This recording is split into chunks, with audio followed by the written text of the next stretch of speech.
Welcome back to Gods and Heroes Unveiled, where we explore the epic tales of ancient Greece.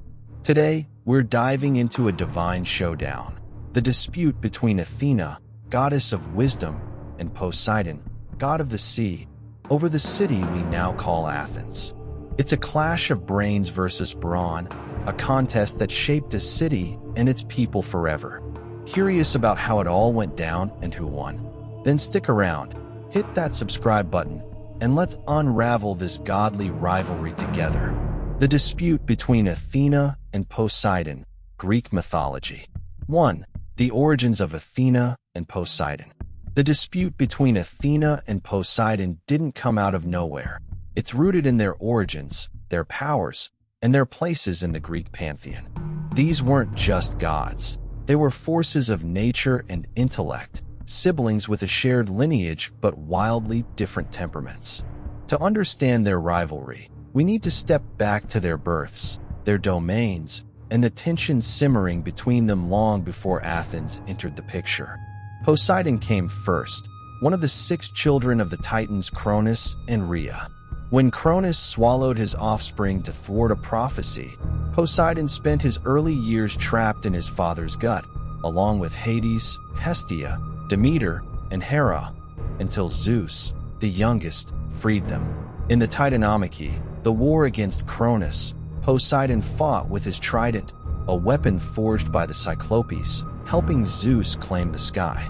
When the world was divvied up, Poseidon drew the seas, his realm of waves, storms, and earthquakes. He was raw power, brash, temperamental, and untamed, a god who ruled with passion and pride. Athena's birth was stranger and more cerebral. She didn't emerge from a womb, but from Zeus's skull, fully grown and armored, after he swallowed her mother, Metis, the Titaness of wisdom. Hephaestus split Zeus's head with an axe, and out sprang Athena, her war cry shaking Olympus. She inherited her mother's intellect and her father's authority, becoming goddess of wisdom, strategy, and war, not brute force like Ares, but calculated victory. Clad in armor, with an owl at her side, she was cool-headed, precise, a stark contrast to Poseidon's stormy chaos. Their domains set the stage for conflict. Poseidon's seas encircled the Greek world, vital for trade, fishing, and survival.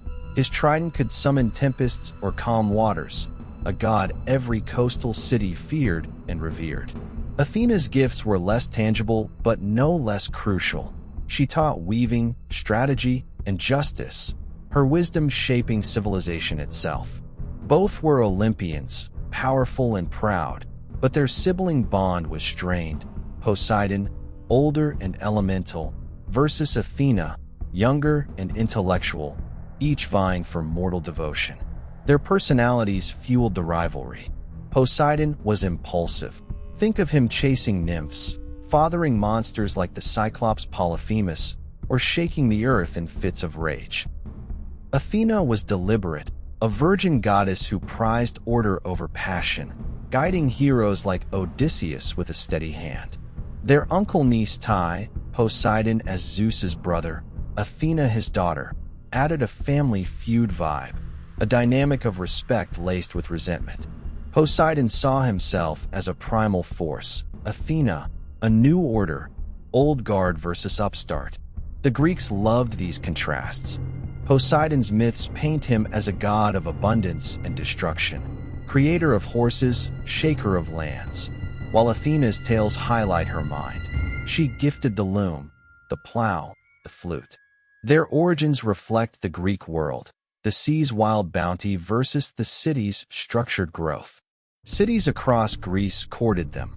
Corinth leaned toward Poseidon, his horses a symbol of wealth, while others sought Athena's protection in war and peace. Where did this rivalry brew? Olympus was their shared stage, but the mortal realm was their battlefield.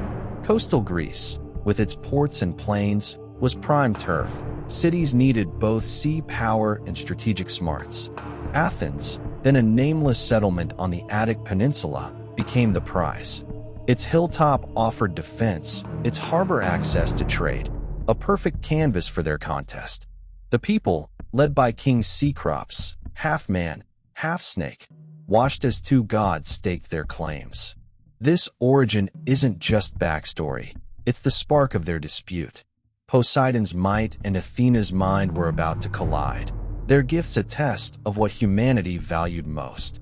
As we'll see next, their showdown over Athens wasn't just a power play. It was a defining moment, a clash that named a city and crowned a victor. 2. The dispute over Athens. The dispute between Athena and Poseidon unfolded like a cosmic talent show, with the fate of a city hanging in the balance. The prize was a thriving settlement on the Attic Peninsula, later called Athens, ruled by King Cecrops, a wise but neutral judge. Both gods craved the honor of being its patron, their rivalry boiling over into a contest of gifts. It wasn't a battle of swords or storms, but a duel of creation, each offering something to win the people's loyalty. What happened next became one of Greece's most famous myths. Poseidon struck first, his pride as sea god on full display. Standing on the Acropolis, the rocky hill that would become Athens' heart, he slammed his trident into the ground. A spring erupted, water gushing forth, a promise of life in a dry land. The crowd gasped. Water meant survival, trade, power. But there was a catch. The spring ran salty, a bitter gift from the sea god's domain. Some say it mirrored his temper, generous yet flawed, a resource tainted by his nature. Others link it to a real spring on the Acropolis, the Erechtheum's salt well, tying myth to earth. Athena went next, calm and deliberate. She knelt on the same hill, planting a seed that sprouted into an olive tree, small at first, but laden with promise. Its silver-green leaves shimmered, its fruit a gift of food, oil, and wood. The people saw more than a tree, sustenance for hunger, fuel for lamps, a symbol of peace and prosperity. Unlike Poseidon's fleeting water, Athena's offering grew, enduring through seasons, a quiet triumph of wisdom over flash. Cecrops and his people weighed the gifts, salt versus sustenance, sea versus soil. The decision wasn't unanimous in every telling. Some say Cecrops alone chose, favoring Athena's practical boon. Others claim the Athenians voted, men for Poseidon, women for Athena, with women outnumbering, tipping the scales. Poseidon, furious, flooded the plains in one version, a tantrum that left the Thriasian plains soggy to this day. But the core tale holds. Athena won. Her olive tree crowned the victor. The city took her name, Athena's polis, Athens, its fate tied to her wisdom. The contest wasn't just about gifts, it was a clash of ideals. Poseidon offered raw power, the sea's might, a nod to Greece's maritime soul. His spring, though flawed, spoke to his dominion, a god who could give and take with a flick of his trident. Athena countered with strategy, her tree a slow-burning legacy, a gift for a people building a future. The Greeks loved this irony. The storm got outdone by a seedling, brawn bested by brains. The setting amplified the drama. The Acropolis, a natural fortress, was perfect for both, a harbor nearby for Poseidon, fertile slopes for Athena. Cecrops, half-serpent, embodied the land itself, his judgment rooting the myth in mortal choice. Poseidon's lost stone. He'd claim other cities like Corinth, but Athens became Athena's jewel, her Parthenon rising later as proof of her reign. The dispute's fallout shaped the city's soul. Athena's victory blessed Athens with intellect, thinkers like Socrates, builders like Phidias, while Poseidon's lingering grudge left traces, salty wells, myths of floods. Their rivalry didn't end here. It flared elsewhere, like Medusa's curse, where Athena punished and Poseidon provoked. But Athens was the pinnacle, a story etched into its stones. Art captured the moment. Vases show Poseidon's trident clashing with Athena's tree, their faces stern. It's a tale of competition, but also balance, sea and land, chaos and order, both vital to Greece. As we'll see next, this dispute didn't fade. It grew, defining a city, a goddess, and a legacy that still stands. 3. The legacy of the dispute. The dispute between Athena and Poseidon didn't end with an olive tree's roots. It blossomed into a legacy that shaped Athens, Greek culture, and echoes through time. Athena's victory wasn't just a win for her. It was a defining moment for a city that would become a beacon of democracy, philosophy, and art.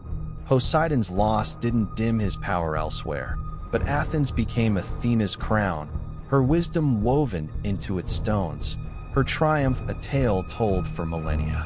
Athens thrived under Athena's patronage. Her olive tree, more than a gift, became a symbol. Its oil fueled lamps, its wood built homes, its fruit fed a growing polis. The Acropolis, site of the contest, rose as her sacred ground, crowned by the Parthenon in the 5th century BC, a marble marvel honoring her win. Athenians saw her as protector and muse, her owl perched on coins, her spear on statues, her mind in their laws. Thinkers like Plato and Pericles walked her streets, their ideas sprouting from her seed. Poseidon's mark lingered too, a salty undercurrent. His spring, though rejected, tied Athens to the sea. Its port at Piraeus grew into a naval powerhouse, echoing his influence. Myths hint at his grudge, floods, quakes, even Medusa's curse tie back to his rivalry with Athena. Yet he wasn't erased. Temples like the Erechtheum honored both, its salt well a nod to his gift, a truce in stone. The Greeks balanced them, Athena's order, Poseidon's might, a duality vital to a maritime nation. The legacy rippled through art and story. Vases from the archaic era show the contest, Poseidon's trident raised, Athena's tree budding, while poets like Pindar sang of her victory. The Parthenon's friezes hint at it, her presence dominating. Romans adopted the tale, renaming Athena Minerva but keeping the olive's lore. Virgil's Aeneid nods to her wisdom, Poseidon's storms a foil. The dispute became a mythic template, gods vying for mortals, gifts deciding fate. In culture, it's a clash of archetypes. Athena's win championed intellect over force, a Greek ideal that birthed philosophy and strategy. Think hoplite tactics or the Socratic method. Poseidon's loss didn't diminish him elsewhere. Corinth, treason, even the horse he gave mankind. But Athens was her domain, her legacy a city of the mind. The olive tree endured as a peace symbol, its branches on modern flags, while his trident lives in maritime lore. Science and history trace it too. Archaeologists link the Acropolis spring to Poseidon's myth, its salt a geological quirk. Olive cultivation, sparked by Athena's gift, fueled Athens' economy. Oil jars stamped with her owl-flooded Mediterranean trade. The dispute reflects real tensions. Coastal Greeks needed both sea and land, a balance the gods personified. Even today, Athens' name, rooted in Athena, ties it to her forever. Modernity keeps the tale alive. Films like Clash of the Titans tweak it, pitting gods in flashy duels, while books like Madeline Miller's Circe nod to their rivalry's depth. The Parthenon stands, a UNESCO relic, its marble whispering the contest. Poseidon's trident graces nautical logos, Athena's owl academic seals. Both endure, their dispute a timeless draw. Tourists climb the Acropolis, tracing their steps, the olive still growing in memory. The legacy's heart is its meaning. For Greeks, it was divine democracy. Mortals judged gods, choosing wisdom over power, a radical act. It's a story of rivalry but also purpose. Athena built a city, Poseidon shaped its edges. Their contest mirrors human choice, flashy might or quiet growth, a question we still ask. From ancient votes to modern ideals, it's a legacy of balance, a duel that named a cradle of civilization and left us gazing at its fruits. Outro. That's the epic clash of Athena and Poseidon, from their divine roots to the dispute that named Athens, and its lasting legacy. Who'd you root for, trident or tree? Tell us in the comments. If you love this dive into Greek mythology, smash that like button, subscribe, and ring the bell for more epic tales. Thanks for watching Gods and Heroes Unveiled. See you next week for another legendary journey.